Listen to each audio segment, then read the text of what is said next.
Slendy, hey, hit it out the park. Hit it with a strike.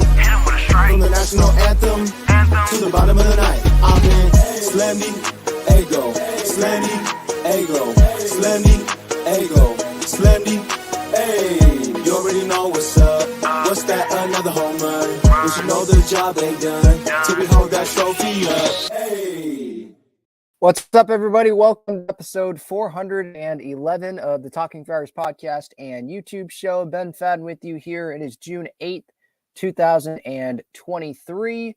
Wanted to come on here because Kevin Acee of the San Diego Union-Tribune, he wrote an off-day piece today about the San Diego Padres and mentioned some financial challenges that they are facing. And he even mentioned about how if things don't go the way, the Padres want them to, then maybe jobs will be at stake eventually. So we're going to get into that here. It might not be a long show, but I'm sure a lot of people are going to have thoughts in the live chat on this. So feel free to give your thoughts. You can use that super chat button if you want to make sure that I get to your comment. It was a wild article to read, to be honest. Like, Kevin, I was listening to his last, I forget which show it was on, but his last radio appearance, and he was saying that, he's going to be writing an article about the Padres and their need to win, but I wasn't expecting him to say that they've amassed debt, the debt can't get higher, they possibly reached revenue plateaus, excuse me, sorry. There could be job losses, perhaps even a tectonic shift in the franchise's philosophical direction if things don't go the right way. So obviously that's a long way down the road, right? The Padres, there's still 100 games left in the year. They're like 3 games out of a wild card spot. Like, they can still be a postseason team. They could go still win the World Series. But right now, when an article like that gets written from someone who's around the team, I know some don't like Kevin Acee, and he has gotten some stuff wrong before, but he is around the team more than we are, and he writes this stuff. We're going to talk about it. Like, there's going to be interest in it, that's for sure. So just letting some people get in here. Reminder, you can use my code Talking Friars on SeatGeek, $20 off your order. Visit BreakingT.com. Click that link that is in my description for the Breaking T link for the San Diego Sports Swag, Padres, Aztecs, San Diego Wave. I see Eddie in the chat. Ben, love watching your videos, man. I appreciate it. Thank you. So let's get right into it, huh? So, again, Acee today, Padres, pretty much saying, Padres, they're facing financial challenges. As the payroll, it's pushing $250 million. They have amassed imposing debt that can't go higher, according to his sources. And that right there, I'm surprised and not surprised. Like, I'm surprised because you think of, these sports owners, billionaires, right? All of the fans that are coming to the ballpark, the revenue. But then you realize, well, Bally Sports, they were supposed to get a bunch of money from Bally Sports on this deal, and they're only going to get 80% of that money from Major League Baseball. That's what Major League Baseball said. They're going to give 80% of the money that Bally was going to give to the Padres. So they're not getting all their money. So there's millions of dollars that they're losing right there. And you can't make up millions of dollars easily just by in ticket revenue. Like, they were probably already accounting that into the revenue for this season. So it's not that surprising that they have amassed some debt that's probably going to happen this year because of the Bally stuff. And if this team doesn't win and fans don't sell out the ballpark constantly in the second half of the season or in the last couple months of the season, if things go like off a cliff, then you're not getting revenue there. So there you go further into debt, and like, this team has to win, and we can get more into that obviously, but this team has to win.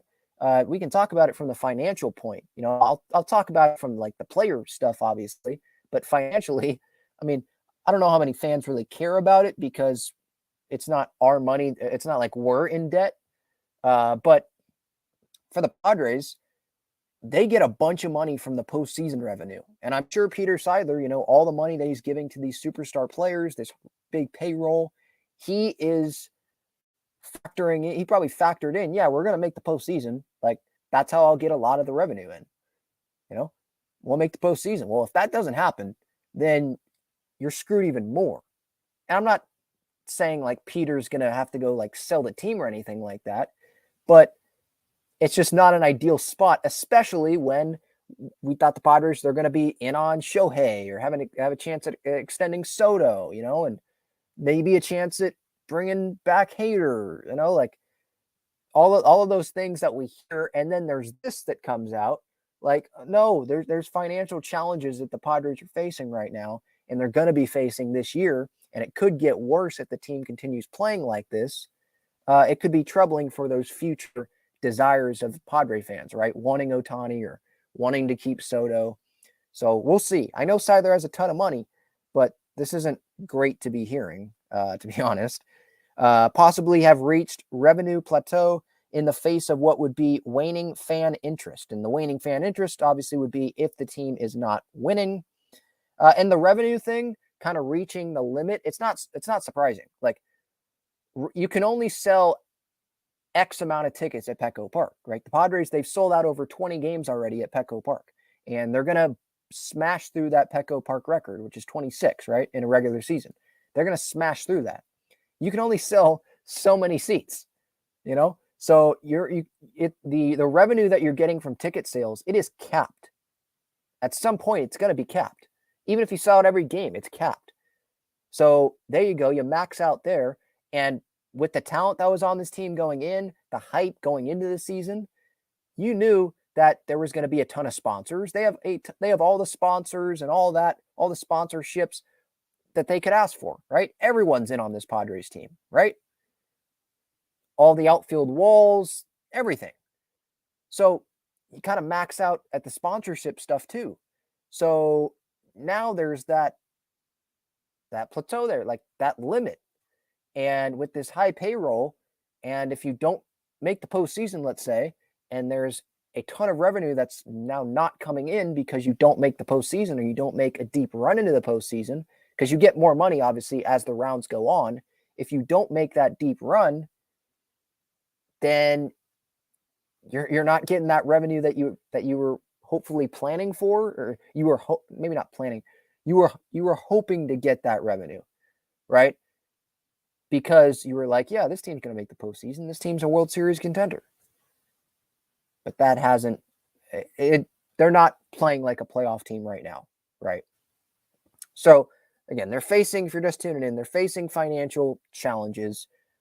Now, I don't know how much Padres fans totally care about this. Like, they care about the team's play on the field. But I'm just saying, like, well, I know they're going to be able to pay for like the big guys like they have to, but I'm talking about, future big stars that maybe they want to bring in. Is this going to hurt their chances at that? So that's looking in the future. But, as for now, I mean, obviously coming up with this series against the Colorado Rockies, the Padres, they're not that far away from the Colorado Rockies. And we'll get into that kind of series preview in a little bit. But I did want to talk about this AJ Preller thing as well, because Kevin Acee did mention jobs essentially being at stake. So we'll get to that here after this break. Check out Gaglione Bros' famous cheesesteaks and garlic fries on Friars Road. You can visit their website, gaglionebros.com, for their entire menu and enjoy their cheesesteaks and fries at Petco Park and Snapdragon Stadium as well. Okay, so Kevin Acee, another thing that he said as well in his article, if the clock strikes midnight sooner than expected, there is a great potential for job losses and perhaps even a tectonic shift in the franchise's philosophical direction. What does that translate to? If the Padres fail here, that they don't make the postseason, then Preller's gone. That's what that translates to, does it not? Tectonic shift in the franchise's philosophical direction. Who makes the decisions on the direction? baseball-wise. AJ Preller, right? There is a great potential for job losses. What are those job losses? What? So AJ's going to keep his job and it's going to be just the hitting coaches? That's what Kevin means by the job losses, just the hitting coaches? I don't think so. Like, if they don't make the postseason, this season is a failure. Easily. I think some people would say if they don't get out of the wild card round, it's a failure. Maybe some would say if they don't get at least to the NLCS, it's a failure, based on the expectations going into this season. So who are these people that would lose their jobs here if the clock strikes midnight sooner than expected? If they get eliminated sooner, much sooner than expected, is AJ going to stay here? I'm someone, and I've said this in the past, I'm someone that thinks that AJ is the right guy. He has flaws, and I think he does need to change in some areas, but I think he can be the right guy. And it's hard for me to believe that Seidler's going to start anew. Like, he's going to fire AJ and bring in someone new who's going to be hamstrung because he already has all these big contracts here and the farm system isn't as strong as it used to be because of the Soto trade and many other trades, right? How appealing is this job to Theo Epstein, right? Coming out of the commissioner's office, he's going to want to jump into this job with a bunch of guys already signed to contracts. Some guys that maybe he wouldn't have signed to long-term contracts. Would he jump at it? I don't know. I think fans would definitely have the right to say, yeah, AJ needs to be gone if they don't make the postseason. I mean, great, made it to the NLCS last year, but they have not won a World Series with AJ. They've cycled through managers, cycled through hitting coaches. They've improved the team, or he has, year after year, but still nothing happening, right? What's that common thing? The common person, the common root of not being able to get to the top. The Padres can't do that this year. The common thing there is AJ Preller, right? The guy that's running the show. And I know he has the contract extension. So it's hard for me to picture that that he would be gone after this season. But again, who else is Kevin referring to here? There is a great potential for job losses and perhaps even a tectonic shift in the franchise's philosophical direction of the franchise. So they're going to go all in to what if they don't have success this year? What's the direction? For me, direction means starting with a new head guy. That's a new direction, right? Or is Seidler going to say, Preller, you're going to keep your job, but I'm telling you, you're doing this, this, and this. We're not doing it your way now. Like, I'm doing this, Seidler's not that guy, I don't think. He lets guys do their jobs. And so, I don't know. I'm just hoping it doesn't get to this point, obviously. Like, just please, let's not have this get to this point. Make the postseason. Let's go on a long run. Turn it around offensively. Like, show some consistency. This Padres offense needs to. Like, come on. Because this team, they have the core talent. It's there. They're just underperforming. The pitching staff's been good this year. There's a lot of encouraging signs in the rotation. There's encouraging signs in the bullpen. There's encouraging signs from some guys in the lineup. Juan Soto's one of those guys. But can Manny start getting going? We'll see what happens with Bogarts. But can this lineup be consistent? This Colorado series would be a great time to start that. Live up to the potential so we don't have to get to this point, right? Live up to the potential so you can keep selling out the ballpark. You can sell out the ballpark in the postseason, and we don't have these big debt issues. I say we, the Padres organization. Again, we're not in debt, but Peter Seidler, if things don't go right, he's losing money this year. And he's probably losing money anyway because he's not getting all of the Bally money, right? And he has to pay, obviously, all of the employees at the stadium, all the employees that, play for the team, the coaches, front office, everything. So he's fine with losing money. I'm pretty sure he's fine with losing money if the team gets to where they want to be. If he's losing money and the team doesn't get, and they fail, they don't get where they want to be, he's going to be happy about that? No. He wants to still bring in money too, but he wants to win. He wants to win. So, yeah, there was a lot in here. There was a lot in here from Acee about, the Rockies series coming up, obviously. And I'm just reading from some of this. It is true that the importance of now is often overstated, but there can be no denying that this is a huge moment for the Padres, talking about the next few weeks, right?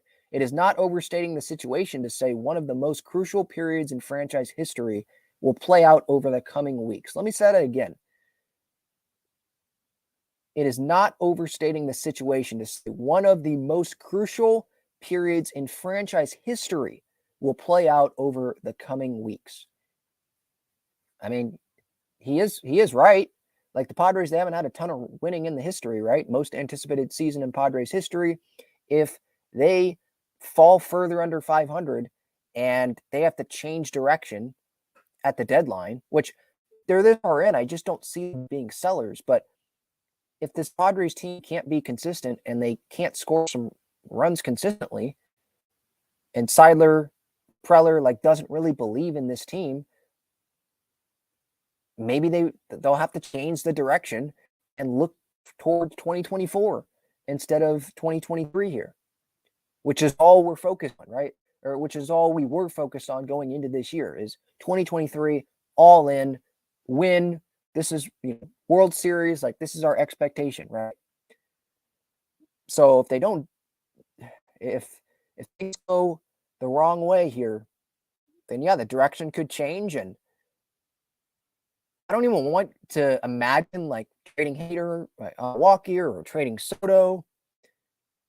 Obviously, I don't want that to happen. I don't even want to think about that and have that get to that point. But that's where my mind wanders when Acee talked about, with the coming weeks, most crucial periods in franchise history. If things don't work out well, what's going to happen? Because with all the Padres did give up in these trades, if things don't work out in a season and they know it's not going to work out by the deadline, you would think that the front office, AJ Preller, he's the lead guy. He's going to want to get something back so that this franchise is in a good spot. Because I think he feels like he's safe because he has the extension. Peter Seidler loves him. But I feel like if they make the postseason, maybe Seidler's like, hey, we made the postseason and whatever happened, happened. He built a good team. Players need to be better. Maybe that's what Seidler will say. But if they don't make the postseason, then Seidler, he has the reasoning yeah, dude, you've been here for a while. I had faith in you, but come on. Didn't make the postseason this year. At some point, something has to change.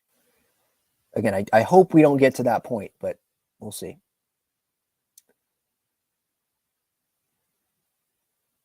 Yeah, I'm just going down this article right now because I've read it 3 or 4 times. And there's a lot. Acee saying, and while there is time in the Padres' current situation, it likely isn't on their side.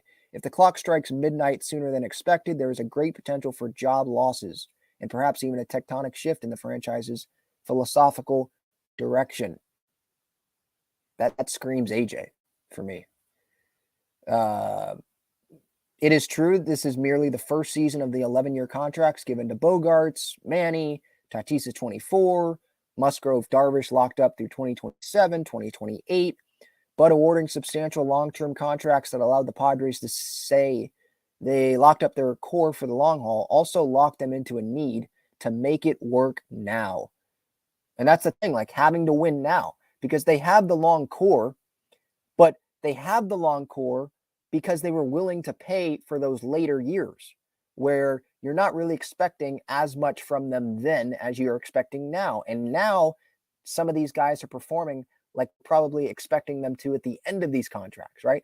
They shouldn't be performing like that now. And you secured these long deals, right? And you're going all in because you acquired guys like Juan Soto and Josh Hader. for their primes, for 1-2 years of control left, right? To pair those guys with the core of players in their primes. So the long-term stuff, like we can look at, these guys, it's great.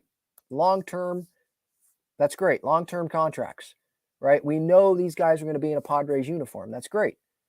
But is it a guarantee that we're going to have this much talent on this team? Are we going to have another Josh Hader next year? Are we going to have Juan Soto in a couple years? That Juan Soto type talent? Maybe not. So this could be the Padres' best chance. And I feel like it is. I mean, we can't predict the future, but you feel like it is on paper talent-wise. Like this is their best chance here with all of this superstar talent. Because they're not getting younger, right? So like there's the long-term contracts, but it does have to happen now. It's not just for those, the financial reasons, the debt and all that. Like again, Padres fans, I don't know how much you care about, Peter Seidler, maybe he's going to be in debt. You care about the winning. Taking advantage of having Josh Hader and Juan Soto on this freaking team. Right? Like capitalize on that. They have to capitalize on that. Or else it's a failure. It is.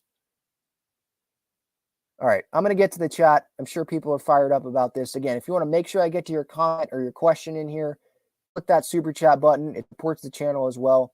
I'll get to y'all here in a second. Sorry, I just came on here. I'm fired up because I just did a breakdown on the Oklahoma softball team. I mean, they lost one game this season. They won 53 games in a row.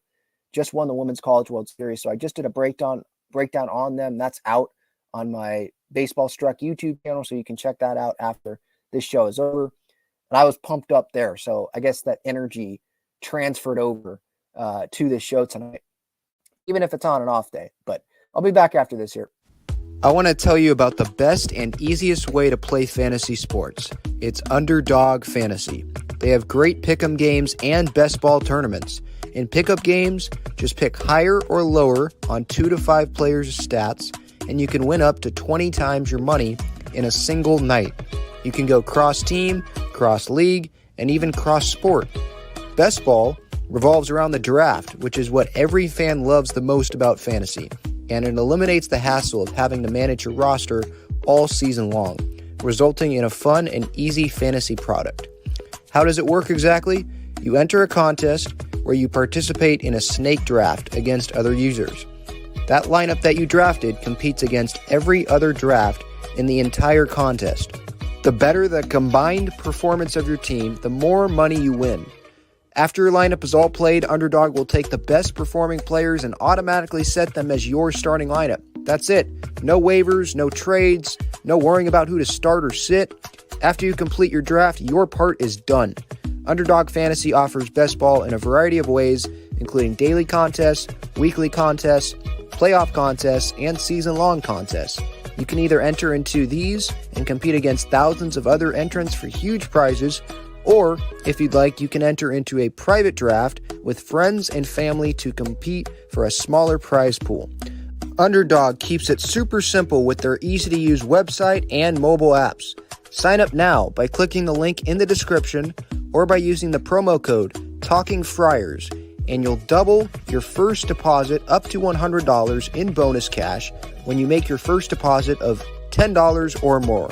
So if you deposit $100, you get $100 free. If you deposit $10, you get $10 free. All right, let's get to the chat. I'll have my Underdog Fantasy stuff, obviously, tomorrow again with my pregame thoughts. All right. Got to Eddie, Ben, love watching your videos, man. I appreciate you. Appreciate all you for being here tonight. JD Sir, we don't have a farm right now. You devalue your minor league talent by calling them up too early simply because you have mismanaged your roster to start the season. Does Preller call them up too early, or is he trading them to get the veteran star players? Who has he called up too early? Like devaluing the minor league talent by calling them up too early. Who has that been? I'm not sure I get that point. Brent says, guess we can forget about extending Soto and signing Shohei. See, here's the thing, like the Padres could go on and win the World Series this year, and they have a ton of money that comes in from that. So we won't be thinking about that, right? But, sitting on an off day when there's no Padres game and reading this article, and it's like, yeah, they've amassed imposing debt that can't go higher according to these sources. Yeah, that makes you worry, because if things go down, then the debt will go higher, because fans, look, Padre fans, they've shown up obviously, but why should they continue to show up and sell out Petco Park if this team is not a contender, in late August and in September, right?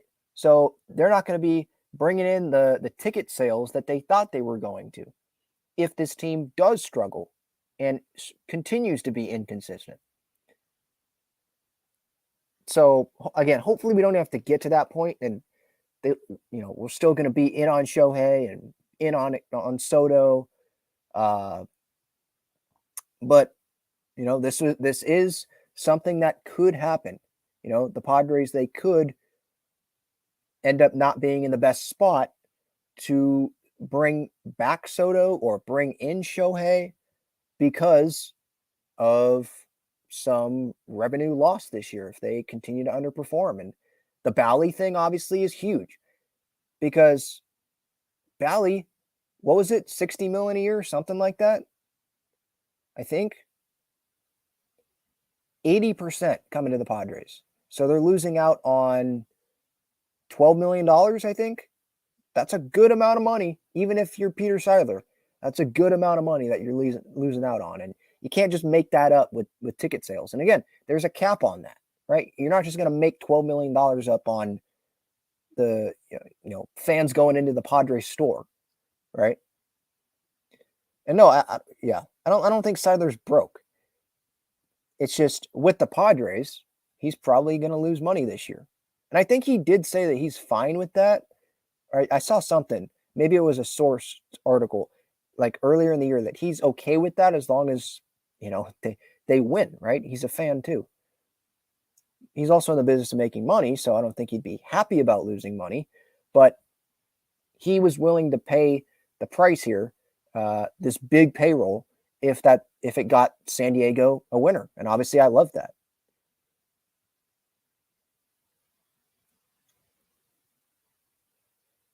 Yeah, Phil, I know. Preller has said in other interviews they do the opposite of what Acee reports. I know. So what are you saying? They're not in debt. They're in perfect. They're actually not in just good standing money wise, but they're in tremendous. Like they're gaining a ton of money this year. I don't know if that's the case. When you have Bally leave and you have a high payroll, I don't know if that's actually correct.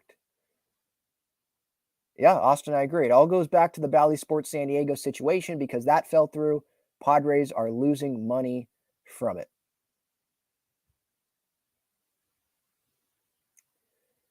Dan says, many in the know have confirmed this story regarding debt ceiling a few weeks ago. Major League Baseball will have to allow more debt.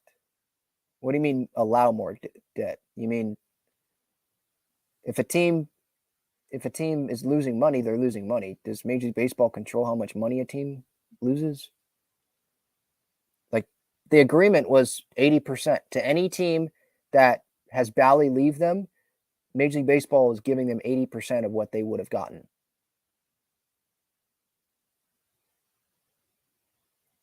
And I'll get to the rest of the chat here, but I see someone bring up the Rockies. So quick series preview, Padres Rockies this weekend. Again, it's a great time for this offense to show it can be consistent, right?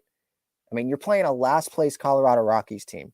They're 26-38. They're 3 games behind the Padres in the win column, which isn't a big gap, which is embarrassing for the Padres.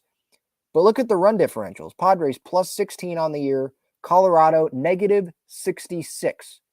They suck. Go win this series. Hey, if you sweep the series, that would be amazing, but go win the series. Take 2 out of 3. Have that be 3 of the last 4 games. And come back home and get ready for the Cleveland series. Like Dick Monfort, he looks right now. And I hate to say that.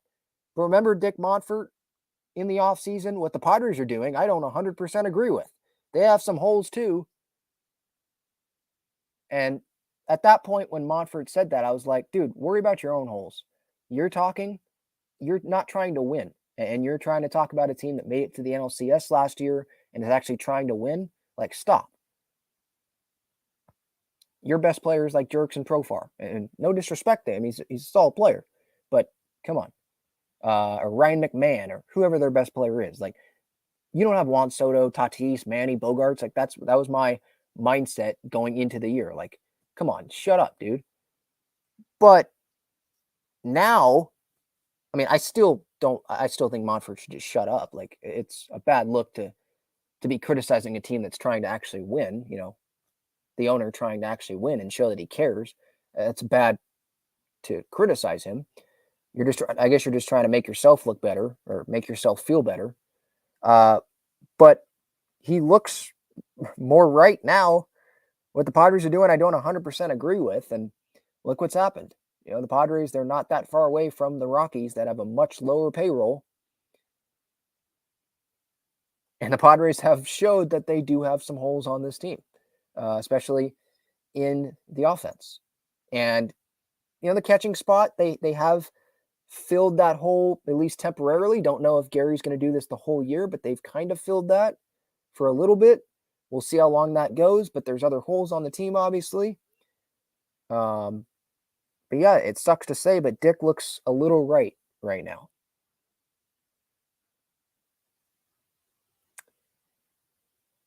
James says, I work as a concession supervisor at Petco Park, and hours are on thin ice. Now I know why.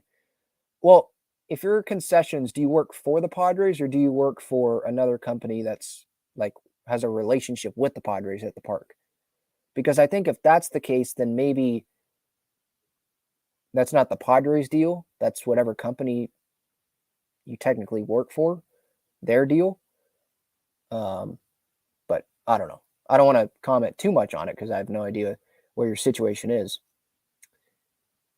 Austin says, we have 20 plus sellouts in June. Trust we will continue drawing fans. No, I think the Padres fans are going to continue to show up. They're going to show up through the trade deadline. They'll show up probably in August. But if this team is 10 games under 500 in September, why should we show up? Or season ticket holders, they'll probably show up or sell the tickets. But why should fans sell out the stadium if the players aren't putting on a show for them? If the team sucks at home, why should the fans sell out the ballpark? Continue to sell out the ballpark? Why? So, yeah, short term, they're fine. But it's about, end of the year, what's going to happen?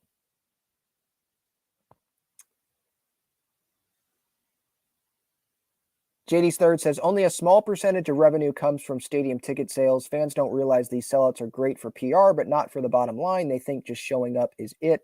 Yeah, I mean, look, the Padres, they do get a good amount of money from the ticket sales, and they raise the ticket prices for a reason, right? Like they get revenue from it for sure. I understand what you're saying. Like the TV deal's a big part of it, obviously. Yeah, I get it. Sponsorships, right? Those are huge parts of it. But you're telling me that the Padres would be okay with not having sellouts and not getting the expected revenue from fan tickets that they thought they were going to get if this team continues to struggle down the line this year? They're not going to want that. So I get your point, but there's still a good amount of revenue that comes in from the ticket sales. Come on.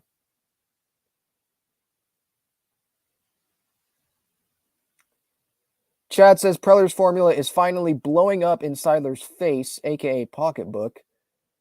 Yeah, I mean, Seidler's the one that approved these deals, though. Like the big money deals, he had to sign off on them, and he has said yes. So I don't know if Seidler's so pissed off at like Preller. He signed off on the deals. So he wanted, like, it seems like the front office wasn't too huge on signing Manny, giving him that big extension before the season started. They were going to let it play out maybe. And if it did, I mean, they may have saved some money. Now, Manny can turn it around, obviously. I still believe in him, but just saying, just the way it's panned out so far this year. Seidler, when he got to spring training, that's when things changed and they got the extension done. So Seidler with the big guys is just, I mean, he approves it. He meets with the players in free agency. The extensions meets with them. Like, it's not like it's just a Preller thing. So maybe Seidler's pissed off, obviously, with the way the team has performed this year, but I don't know if he sees it as, man, I shouldn't have let Preller spend my money like this. Because Seidler has a say in it, too. There's been some bad signings. There's been some bad trades. If I were Seidler, I'd probably be more mad about the trades. Because there's some big ones that stand out, obviously. We just saw some of those guys with the Mariners, right, coming to town.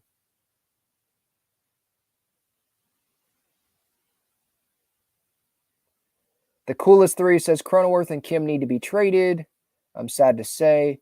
Well, that's not going to happen. Maybe one, but Cronenworth's not going anywhere. He just signed an extension. He is a very important piece to this team. Yes, he's had a down year, and it's been frustrating. But he plays multiple positions. He posts, and usually he's a line drive guy. Competitive at bats, gets on base, great defense. He's one of the leaders of the team. He's not going anywhere. I'd say Kim has a higher chance of being traded, but he leads baseball in defensive run saves. I think it's at plus 16. So you think the Padres want to part with him? At the end of the day, the bigger guys in this lineup have to be better. Jake, including him, needs to be better. Bogarts, when he comes back, needs to be better. Manny needs to be better for sure. Soto needs to continue this. Tatis needs to be a little bit better. The DH spot need more from. Gary, we'll see how much production they continue to get out of him. But yeah, Grish needs to be better. Whoever's playing center needs to be better. Offensively, I mean. So it's a big lineup thing. It's not just one guy. And Kim's not a guy that they went into the season relying on offensively.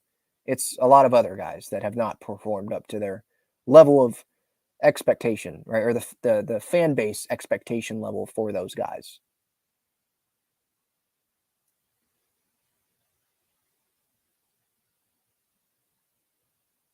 Jad says we need other GMs in Major League Baseball to be as crazy as Preller to help clean up the mess he made. What do you mean? Other GMs make great trades with us, for us, we steal players from other teams? Is that what you're saying?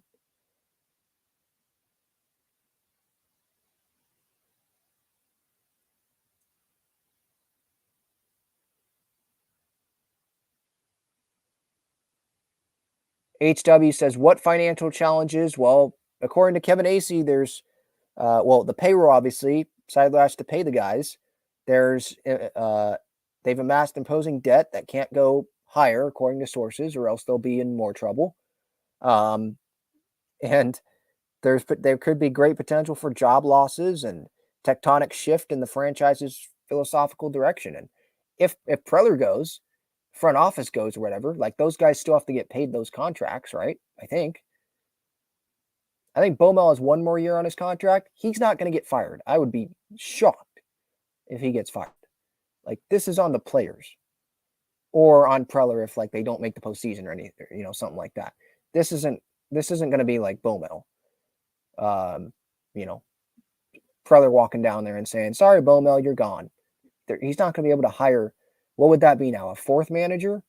Andy, Jace, Baumel, and then him? I know there's been interim guys because he started with Bud Black, but I'm talking about hirings. Seidler's going to let him to hire someone else. Who is he going to go to other than Baumel, right? It's not going to be Baumel that's gone. He'll be gone when he retires, I would assume, or he steps down. I think his contract's through next year. Jim Russell AI's in here. What's up? I do see that super chat. I appreciate that. What's up, dude? Love the passion. Go Padres. Thank you. I appreciate it. I love the passion from all of you, almost 100 people in here on an off day talking about your favorite team. I love the passion. Yeah, I agree, Lauren. Team has to get some early leads, it's essential. And winning those close games, right? Like I talked about the run differential earlier, plus 16 for the Padres, and they're only 3 games in front of the Rockies in, I think, the win column. That's about them not winning close games. That's what that's about. So, series opener, if you're listening to podcast platforms, you're probably listening on Friday. So, later today, for those people, Friday night, Darvish against Austin Gomber, that's at 5:40. Ryan Weathers against Kyle Freeland on Saturday, that's at 12:10. And then 12:10 again, Blake Snell against old friend Nelson Lamet. Lamet, by the way, at 12.42 ERA this year, he has not pitched more than 3 innings in any outing. So I wouldn't expect him to go long, but maybe in the 3 innings that he pitches, he strikes out like 7 Padres because he's a former Padre.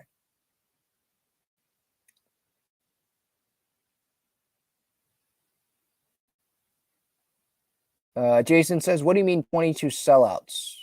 I think that's how many they've had this year. They're going to smash through that record because 26 is the record.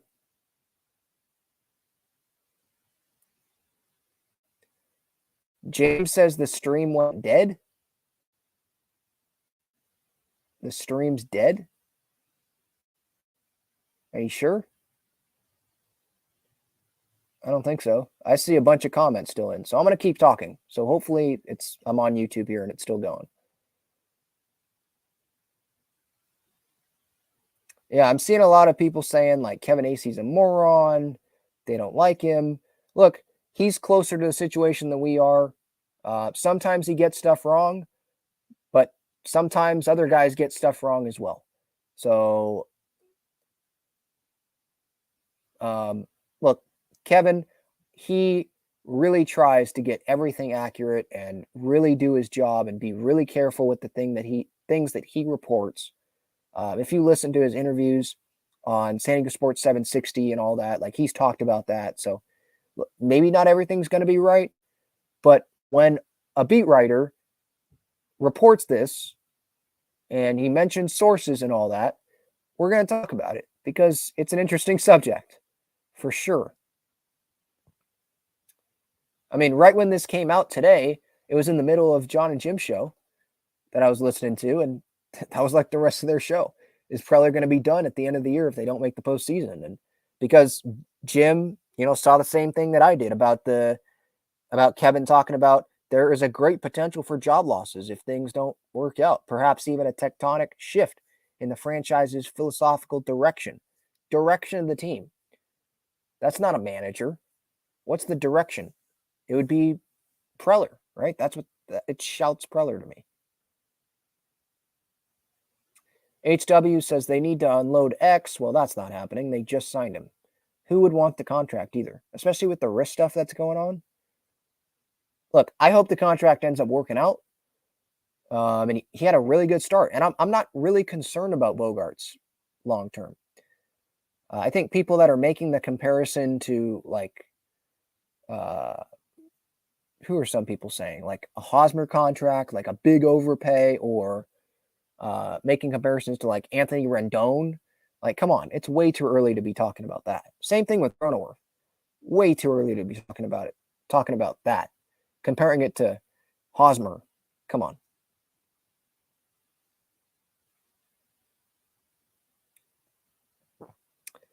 Yeah, all a Padre fan can really do is keep the faith. That's what I'm trying to do.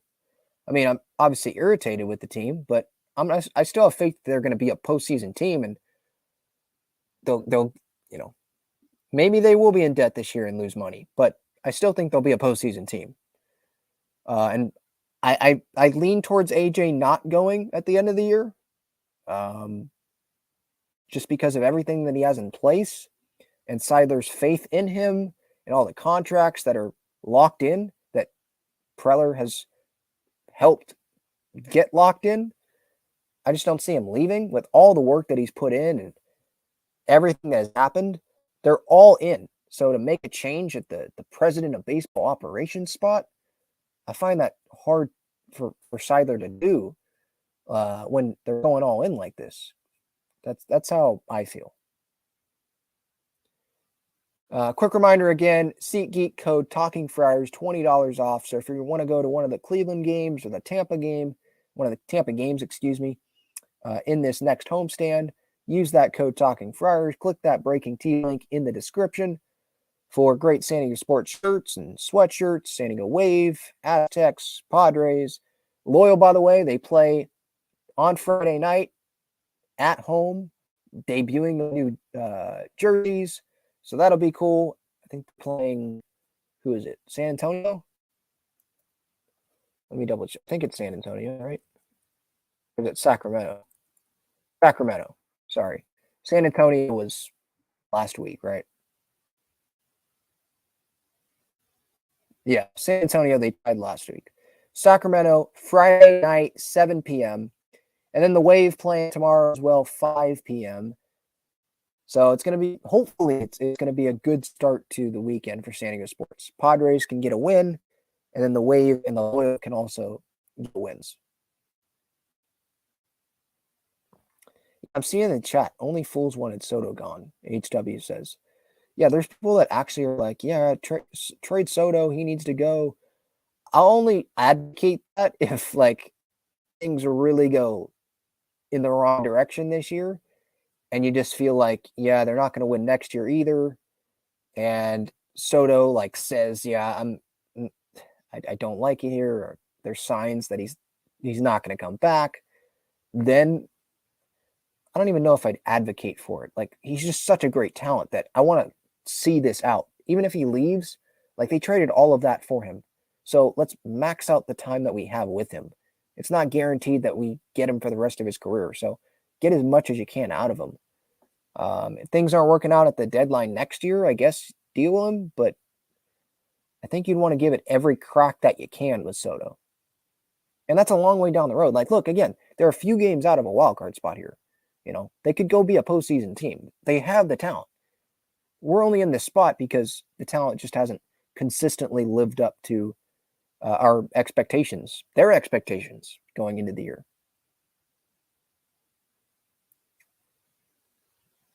Some saying that this is speculation from Acee. Well, he listed sources in there, so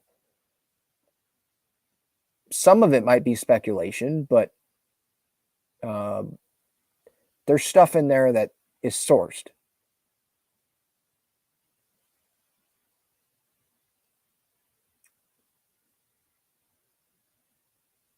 Chad says the window is tiny before the max contracts end up completely handcuffing the team.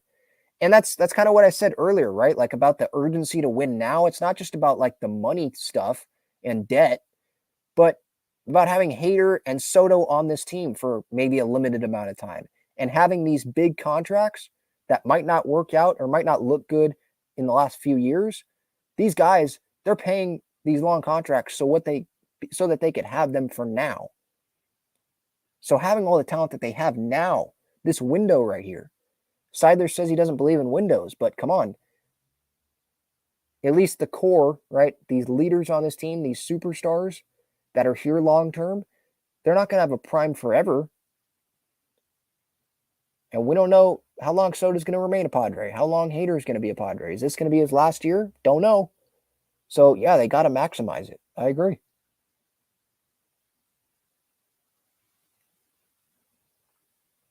I see a lot of going back and forth about the revenue that the Padres get in ticket sales. Like, there's a lot, right? I mean, I know not every ticket is the same price, but because I know, like, the really expensive seats are, can be hundreds of dollars, thousands, right? Let's go 42,000. Is 50 fair to say? Is that fair to say? 42,000 times 50 bucks?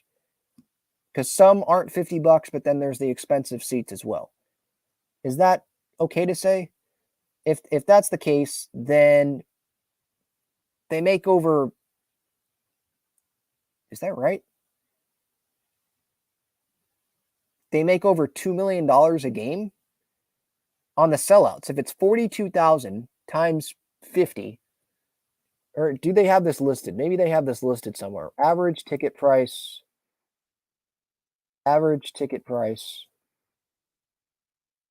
for Padres. $27 is what I'm seeing here. So let's say 42,000, and that wouldn't. This isn't probably the right way to do it because again, there's the expensive seats, but 42,000 times 27, and that's over $1 million that is coming in from those tickets per game. But obviously, the payroll is well over $200 million. So all the sellouts, right? You could just cancel out the sellouts, right? That you get, and you cancel that out with some of the payroll that you're paying, right? So I get JD's third. I know he's been talking about it. A lot of people talking about how small a percentage the ticket revenue is. I'm not sure how if there was like a pie chart, how big or how small the ticket revenue would be in the revenue, the Padres pie chart revenue, but there's a lot of money that comes in, but the team is very expensive to pay for. So it may seem a lot, but that's like a few Manny Machado games.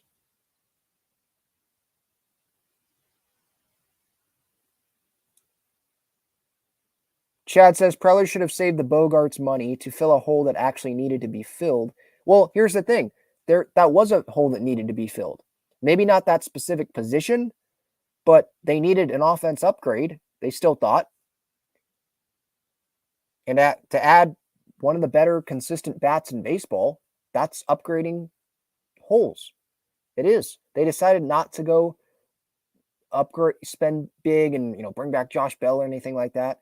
And they brought in, 1-year deal for Nelly, and I think it's a multi-year deal with Carpenter. And then I think there might be an option. They went smaller there, but they went big with Bogarts. And with that, they didn't have to spend in the outfield because they could move Tatis there. So they decided to fill holes in a different way.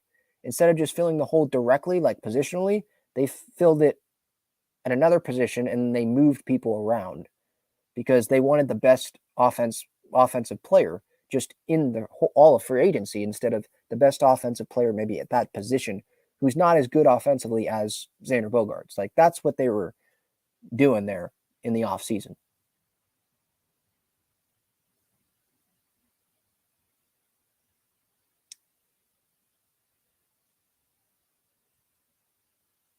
All right, I'm just going through the chat here. Someone wants Preston Tucker to be called up. Okay.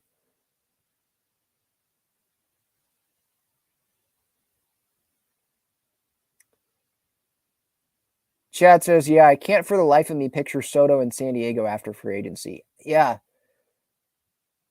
I mean, I think going into this year or in the offseason, I thought that the Padres are going to end up getting one of these guys, Ohtani or Soto. But we'll see. Like, there's going to be some tough competition for both of those guys, I would say.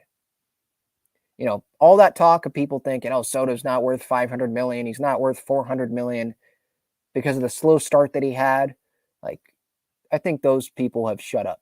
Like they've seen how good Juan is. If you actually watch baseball, you knew how good Soto is, and you knew that he would turn it around eventually. It was just really frustrating that we hadn't really seen that with the Padres.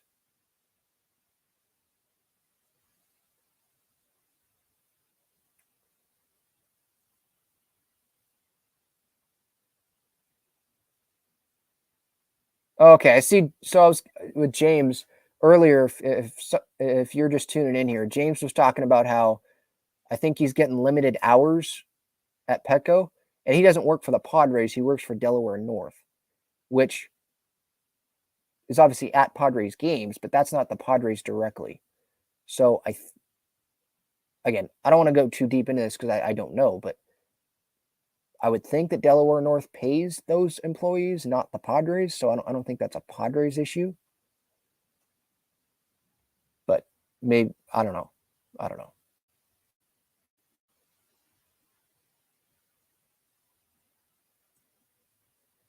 KJ says, what are everyone's thoughts on Bogarts? You think he was damaged goods when he signed? No, I disagree with that. I have seen that a little bit too. I disagree. He knew about the wrist thing, and I don't see that as damaged goods. I see that as just something that happens, that has happened in the past for Bogaerts, and a cortisone shot got it out of the way, and he's been fine.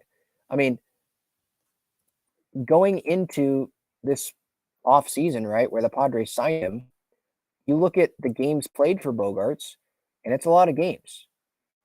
Even with the wrist stuff, like he posts 150 games last year, All-Star. 2021, 144 games, All-Star. 2019, 155 games, All-Star. Like, I don't think he was damaged goods going in. I just think it's unfortunate that he was hit by a pitch and maybe damaged more on some slides into second base where he was at short making a tag.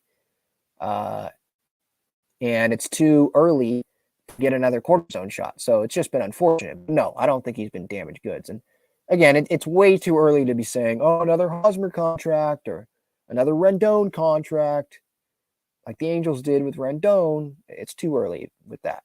Come on. I'm not saying, KJ, by the way, I'm not saying you are saying that. I'm just saying those that say that. It's too early. It's too early. JD's third says, Ben, the city gets, he has a super chat here. Thank you, JD. Ben, the city gets substantial amount of stadium ticket sales, which is why pay for stadium, not the owners. Team gets a small percentage. What are you saying? Don't the Padres own the Petco Park property, though? I'm not super familiar with that, but Padres, I thought in the Gallagher Square article that came out like a couple weeks ago, it said that the Padres own the property, right? Oh, wow, okay. It says Padres 30%, San Diego 70%. Oh, that's Wikipedia, so it could be wrong. You know, it may not be totally updated. But if that's the case, okay, well, then the city gets some. But the Padres still get a lot from it. I mean, they're the team that's attracting these people. And all the sponsorships and all that, like they get a lot of money. That's interesting, though. Yeah, I guess I didn't totally recognize that. 70-30? The city is 70%? Really? Interesting.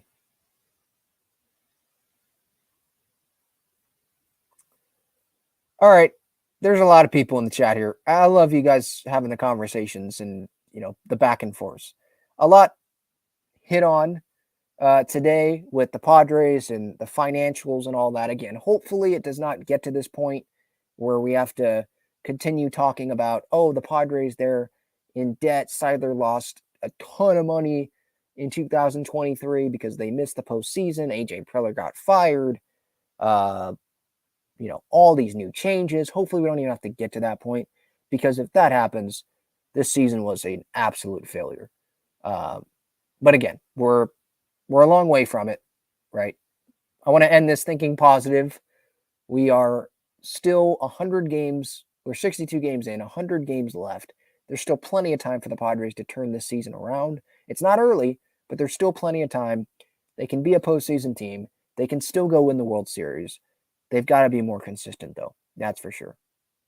JD Sird, I see the super chat here, says that taxpayers build these stadiums, not owners. Well, sometimes owners do, but that's also in some other sports too. And this situation, I guess, was different. All right. Thank you, everyone, for the time. Talking Friars episode 411. You can follow myself at Talking Friars on Twitter and Instagram for the Padres content, non-Padres content at Ben Fadden SD on Twitter. Baseball Struck, my baseball YouTube channel. Check that out. And subscribe to this YouTube channel if you have not already. San Diego sports content, mostly Padres. Another show after this Rockies series concludes over the weekend. Pre-game thoughts, post-game thoughts on this YouTube channel before every game, before and after every game. And podcast platforms, make sure to give that a follow, and you can rate and review that if you want to. I appreciate all the support. Have a great night, everyone. And Let's try to keep the faith. See ya.